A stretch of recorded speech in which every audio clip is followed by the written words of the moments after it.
Hello, everybody. This is Gerald Salenti, and it's Wednesday, June 11th, 2025. And again, very blessed and honored to be so fortunate to have Judge Andrew Napolitano here today, speaking on something very important, as he does every week. And essentially, how there used to be things called the Constitution and the Bill of Rights that they've ripped up, thrown away, and do what they want to do. And now, Judge, again, thanks for being here. And you have an article coming out tomorrow about really what's going on today. And we haven't seen this in a lot of years. No, I don't think we've seen it in the modern era. Maybe the last time we saw this was when Eisenhower was president. By this, we're referring to American troops on the streets. There have been instances of American troops on the streets, but that's been with the consent of state governors, which makes it constitutional. Absent the consent of state governors, the only constitutional basis for troops on the street is in case of invasion or rebellion. Invasion is an organized foreign military force entering U.S. territory. That's not my definition, that's Congress. That's not the case. Rebellion is collective violence intended to overthrow the government. That's not my definition, that's Congress. That's not the case. When President Trump was asked yesterday in the Oval Office, what's the bar over which events must pass in order for you to send in the Marines, he said, the bar is whatever I want it to be. Well, that is not the case at all. That is a profound thumbing of the nose at the Constitution. That's why I wrote this piece, and I wrote it with anger. I'm still angry this morning that so many people are applauding the use of troops in the streets. If Trump can use, the president can use troops in the street to perform a law enforcement function that the locals are perfectly capable of performing, what's to stop him from using troops for all kinds of other things when the bar is whatever he says it is? He said, whatever I want it to be, right? Right. Heil Hitler. It's that same attitude, Gerald. No question about it. And where is the outrage? I'm dismayed that there is no outrage. I don't know if it's because the people here are dark-skinned and speak Spanish. I don't know what it is, but there is no outrage. To say something like that, hey, listen, I'll do what I want to do. Don't you know who I am? Don't you know who I am? I'll do what I want to do. Shove your Constitution up your ass. I don't give a shit. I'm the president. I'm in charge.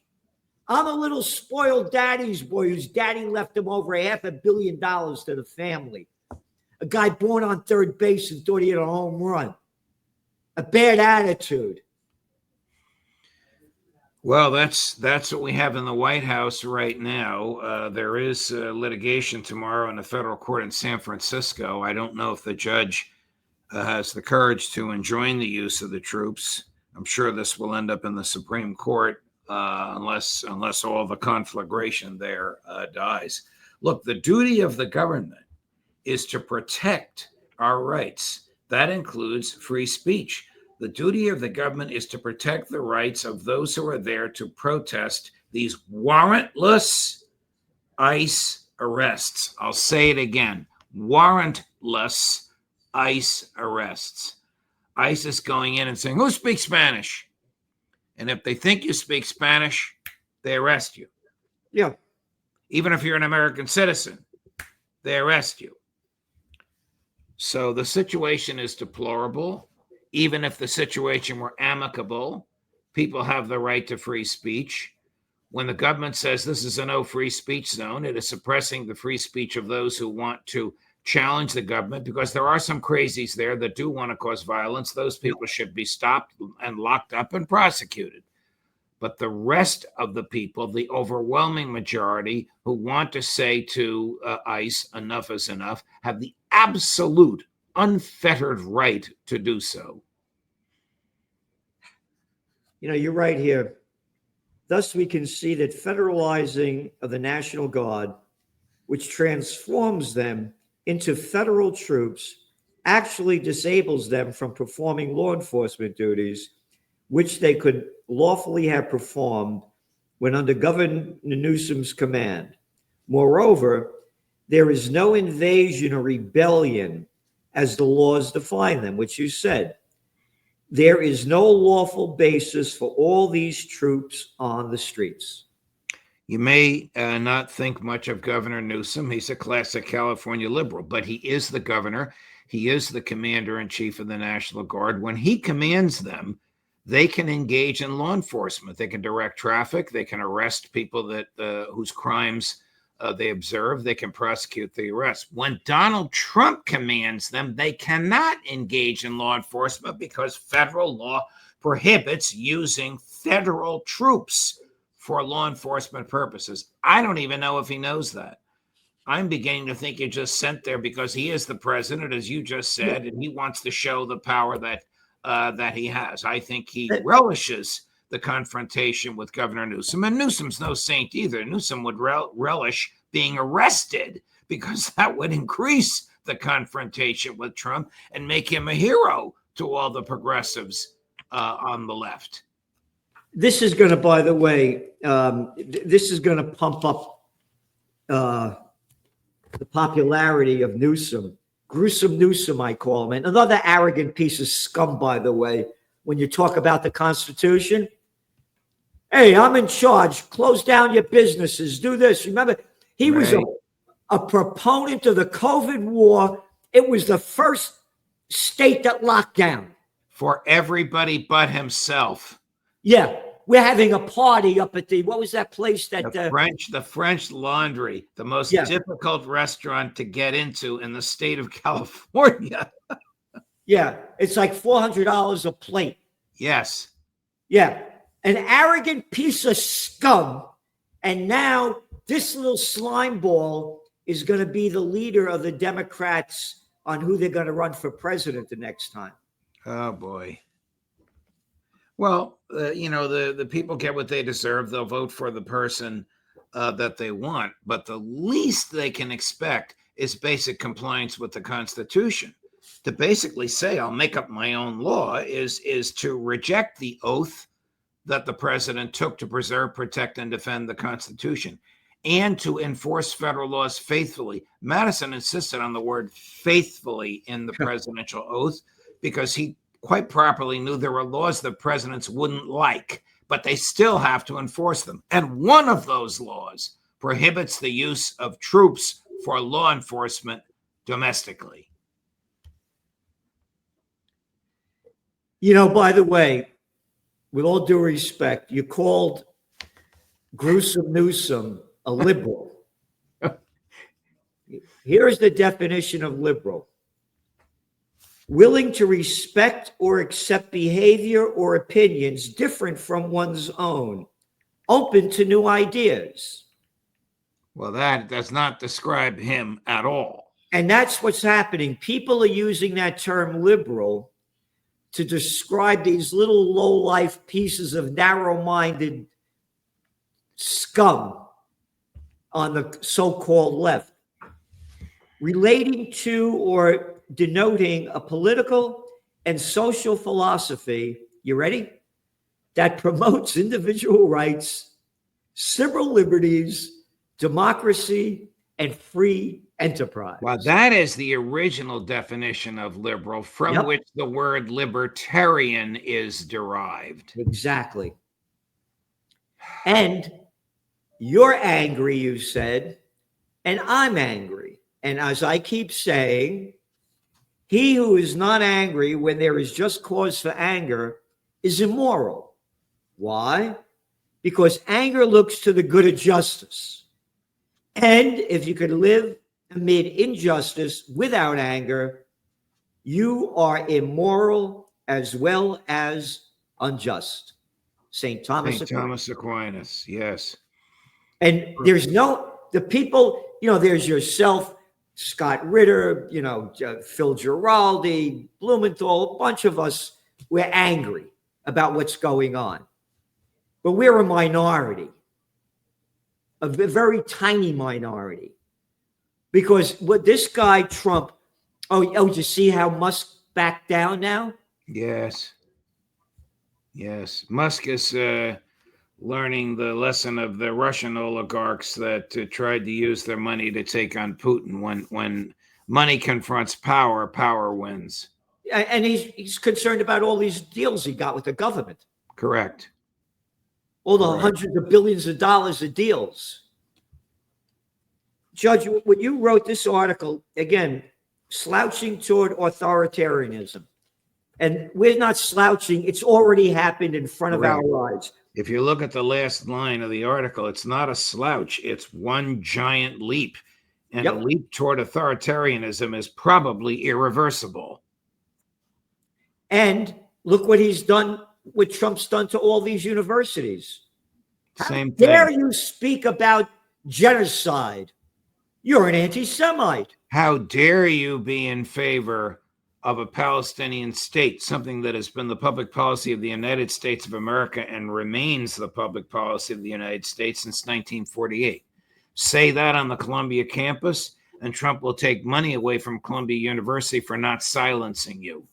Now, and if that isn't a violation of the First Amendment, I don't know what is. And they throw the kids out of the country from different countries that are students there for doing it. Correct. So authoritarianism has happened. And Yes. again, it's one piece of crap after another. But Trump just makes it more obvious than Biden and Bush and Obama and the Clintons and the others. Because it's his personality that lusts for this and glories in it. The others would have given more diplomatic answers than the bar is whatever I say it is. Yep. And Judge, what else is going on that you see of importance? I think we're very close to war with Iran. Again, Trump, who keeps changing his mind. I mean, last week he told Netanyahu, forget about it. Forget about invading Iran. I'm going to allow them to have a certain amount of uranium enrichment, which every country has the right to do, as long as it's not used for nuclear purposes. Now he's saying, I'm not going to allow any uranium enrichment, and we better get ready for war. So he keeps changing his mind. He's probably pressured by the Zionists, even though the principal Zionist, a woman now escaping me, born in Israel, former official of the IDF, American citizen and Israeli citizen, who he appointed to be the head of the Iran-Israel desk. If you can imagine this, an IDF person in charge of the Iran-Israel desk in the National Security Council. He just fired her the other day without giving a reason. However, McGregor tells me that we are very close to war, and the 90,000. Did you know there are 90,000 American troops there already? No. Not in Iran, but surrounding it. The 90,000 troops are on alert. 90,000. Our money, our taxpayer money going for this crap. Correct. Correct. As I said from the beginning, these Iran negotiations were just a front to make it seem like they were doing something and nothing would really happen. And they're like, again, look at Trump changing his mind. What do they call him? Taco? Trump always chickens out.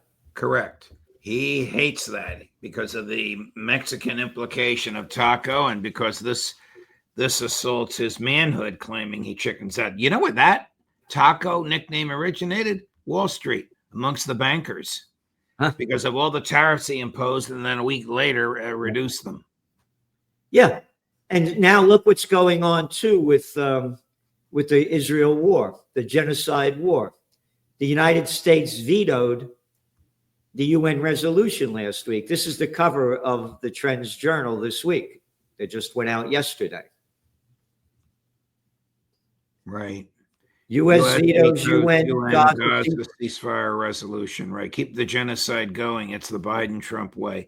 Why was Biden called Genocide Joe and Trump doesn't have that moniker? The killing is actually worse under Trump.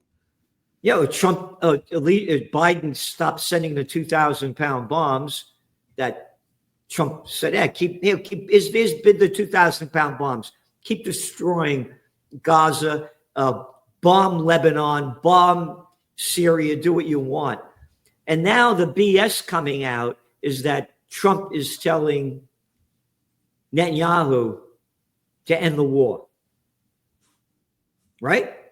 It's hard for me to believe, because Trump could end the war with a phone call. Call up Hegseth and say, stop all the, we send 3 cargo planes a day to Israel. Stop those planes. No more equipment. Bibi, stop the war, or you won't have any of our support. We're sending enough food, water, and medicine to take care of anybody in Gaza. Don't you lay a finger on my guys when they're delivering it. That's what Trump should do.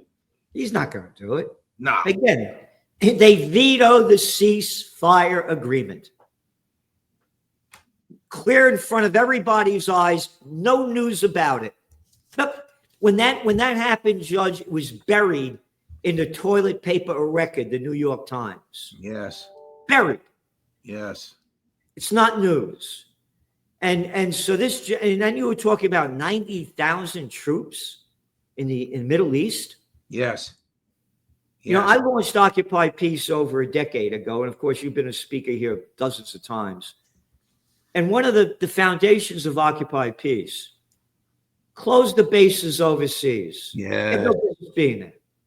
Bring home the troops, secure the homeland with them, and put them to work rebuilding our third world infrastructure.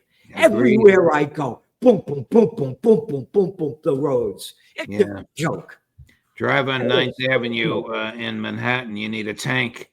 If you're in a car service trying to read your iPhone, it's impossible. You need a tank. That's how bad the roads are. Yeah. And how about this? Route 80, which goes from New Jersey to California, isn't much better. No.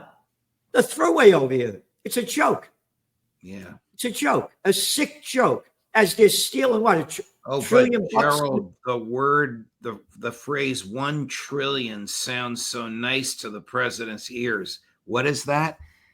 That's the budget for the Defense Department in the so-called big, beautiful bill. $1 trillion a year. According to McGregor, it could be shaved down to a quarter of that without impairing national security. Yeah.